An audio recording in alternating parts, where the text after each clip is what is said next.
ازيكم يا حلوين؟ عاملين ايه؟ يا رب تكونوا بألف خير. انا أميرة وانا بعمل لكم شغل كونكريت. النهاردة بقى هنعمل انبوكسنج كده مع بعض. يلا بينا بقى نتفرج ونشوف كده ايه اللي جوه البوكس الحلوة دي.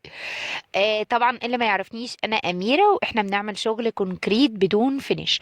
فيلا بينا نفتح. انا طلبت اوردر من حد اونلاين، وطبعا ده اوردر قوالب، عشان انتوا عارفين طبعا ان احنا بنصب كونكريت بتاعنا في قوالب عشان يطلع القطعة اللي احنا عايزينها.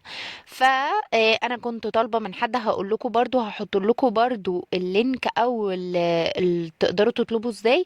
ولو عايزين تعرفوا انا بجيب منين القوالب، سواء من اسكندرية او سواء في اي محافظة، ازاي تطلبي القوالب وتجيبيها منين وتكون من ثقة، وحاجات يعني حد يكون حاجته نظيفة وحاجات تكون مستوردة مش مصري. وكمان لو عايزين حد تجيبوا منه قوالب مصري، يا ريت تكتبوا لي في الكومنتات، عشان انا بقرا كل الكومنتات بتاعتكم وهعرف واقول لكم وهعمل لكم فيديو مخصوص.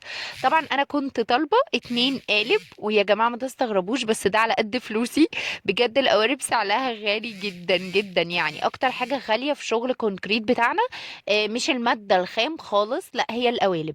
انا عايزه اقول لكم القلبين دول كانوا عاملين 475 جنيه.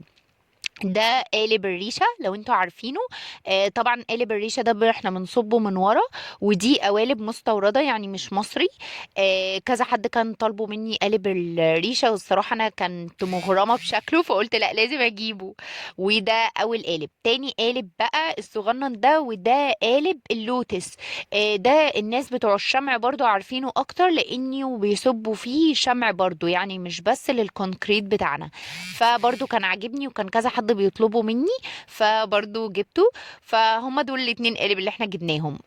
طبعا الاتنين المقاسات بتاعة الريشة، مقاس الريشة هو 22 سنتي، ومقاس اللوتس مش عارفة كام، بس هو قطعة واحدة، يعني هو ما فيش منه صغير وكبير.